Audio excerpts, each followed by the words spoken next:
Hello. I figured since I've looked on YouTube and I haven't seen a whole bunch about PTA programs versus things like nursing where there's a lot, and I'm almost halfway through my program, that I would give some information about it in case there's anybody that has maybe wondered about it and you don't want to take that dive because you do have to go through quite a bit in order to get into it and then find out it's not right for you. That I'd post some of it here. So I am almost to the mid term part of my first clinical. It's a 5 week. At the end of it, I'll have 200 clinical hours set up.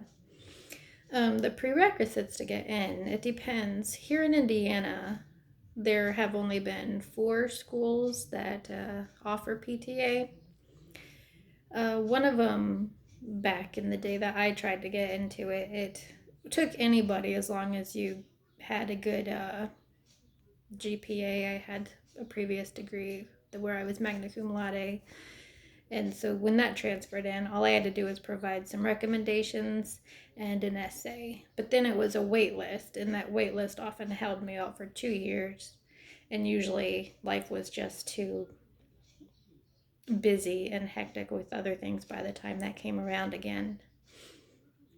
So when I got down to Indy, the University of Indianapolis offers that program. And then there are the same kinds of things, but then there's also this interview process. You usually have to also spend several hours in a facility to sort of shadow and get your idea and feet wet in a sense that way. And because I tried to go during some of the COVID time there, that process wasn't necessary and the interviews were online. But then I also still didn't get in, and they wanted me to just get some of the prereqs done, and I was not willing to do that with the tuition that they were gonna charge, because that's a private tuition. The one up in the previous one was a private tuition too. So then that leaves Ivy Tech, and then where I'm at now, which is Vincent's University. With Ivy Tech, it's still an accredited program, but like if you took their anatomy there and tried to bring it here, it still wouldn't all the way count because they don't have a lab with their anatomy. So it's still just a 3 credit hour. They need 4 credit hour here because 3 hours for the lecture, 1 hour for the lab. So you end up having A&P 1 and 2. Really, there's a lot of timely homework in that one, some papers. But really, that's the only thing that saved me because I tested horribly in it. But the homework floated me in there to get B pluses in those. I had general psych from my previous degree. I took developmental psych already here. So that was required. We needed either an algebra or quantitative reasoning. I took quantitative reasoning, scored okay in that. Uh, Medical terminology, I did great in that. And I think those were all the prereqs required for this particular program. Now, with my previous degree, I end up getting to go through everything part-time because financial aid won't help cover classes that aren't seen as required for the degree, so I'm just not even trying to fight with them about it. But once you're in the program, I think you have to be a good tester because we had 4 people drop out during the first semester of the program. And then I believe 2 more that were dropped between the 2 semesters because they just couldn't keep their grades up. You have to have above a 78%. And the grading scale is not like a 90 to 100 is an A. Like in my level 2 PTA course, I had a 94% for most of the semester, which was an A minus. I brought it up at one point to a 95, which was an A. After final, I got down to a 91%. And you're thinking A minus? Nope, that got me to a B plus. So it is a bit rigorous. There are competencies, we call them comps, that test regularly through lab. Those are pass fail. You get up to 3 chances. I've gotten a couple of them. Had to take it twice.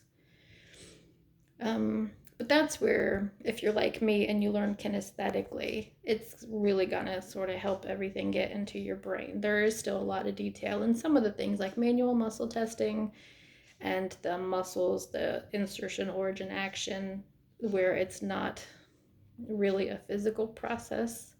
Makes it a little bit harder to get it in the brain. So there has been PTA level 1 and 2 so far, and then we had patho for PTA. I did pretty well in that. There was no final. Once we got into the second level, some of the tests and the wording on those tests became confusing in order to try to get us to be more prepared for when we take the boards. And that's what made the final for this second level one. Gosh, that was a doozy. That's what got me down to 91%, because you can feel like you know it, and that wording can be so confusing. So right now I'm in my first clinical. It's outpatient. If everything goes well, we will get an outpatient experience, an inpatient experience, and then a rehabilitatory experience through our clinicals. Overall, we'll have, by the end, 680 hours of clinical hours. So that's really where you start to get the juice of everything, because you learn through your program like the different physical agents to use, like ultrasound, e-stim, hot packs, cold traction, all those things that can help your patients with their pain. But it's when you get to clinical where you get to see whether those things are even in the plan of care. Even if it is in the plan of care, does their insurance allow it? And then a lot of what I had to wrap my head around for the first several days was just the exercises, what they were called, because that was the stuff not really done in my school experience. So once I'm done with this, hopefully I still pass. I don't score out of the program.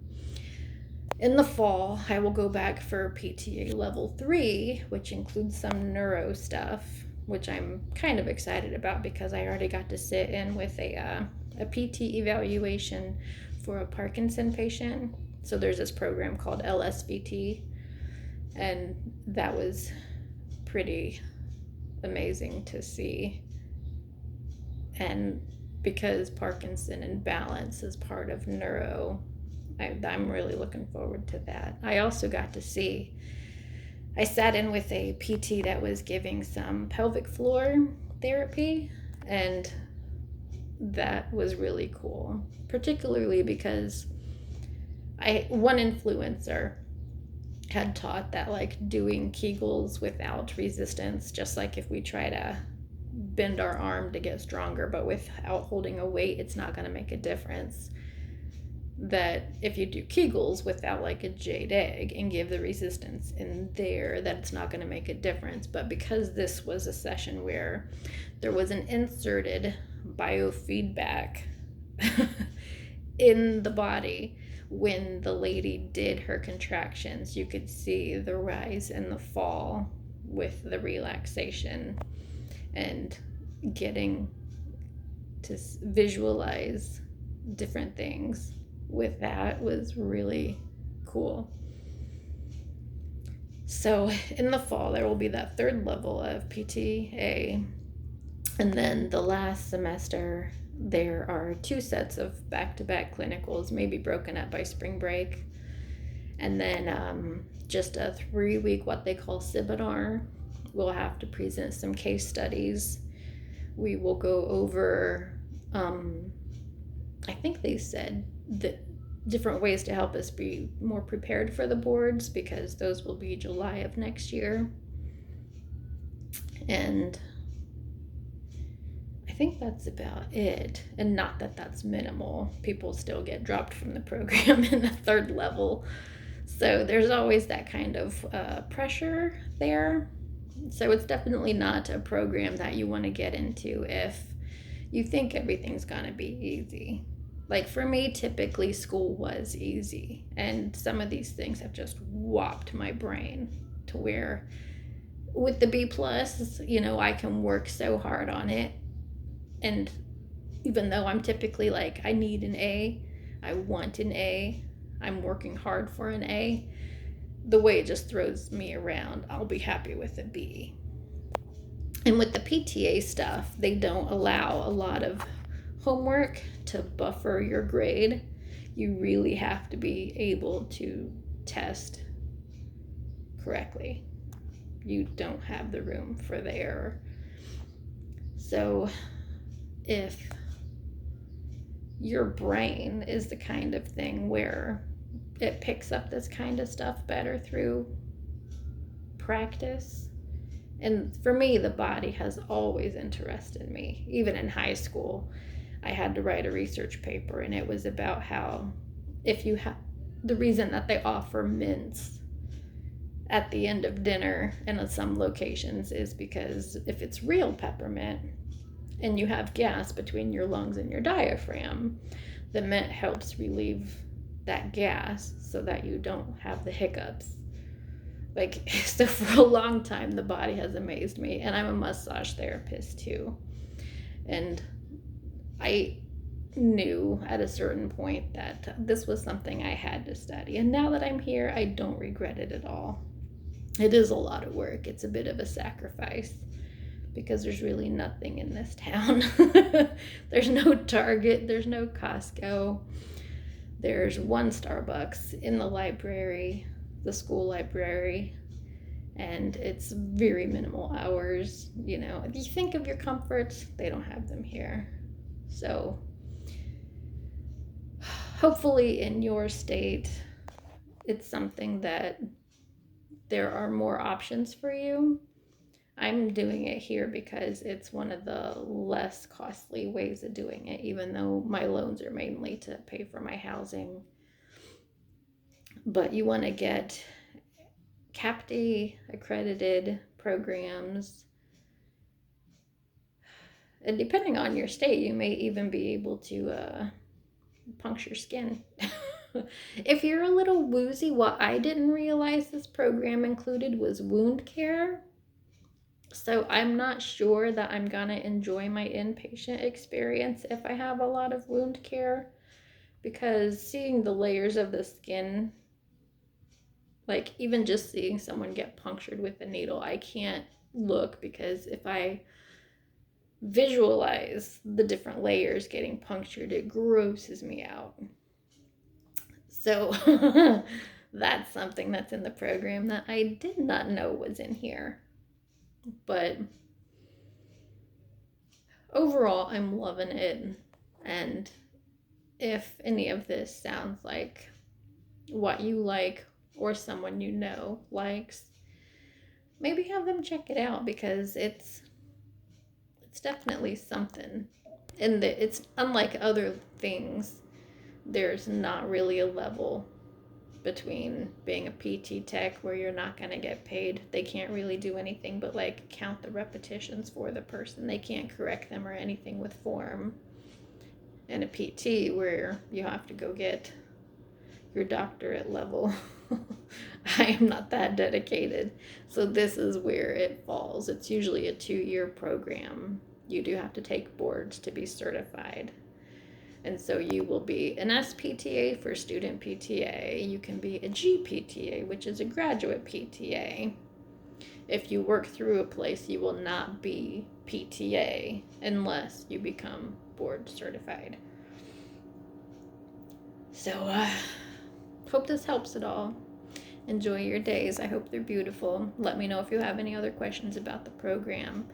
Like I said, it varies by school and by state, and I don't know that I can answer correctly for wherever you are, but this is my experience here where I am in Indiana.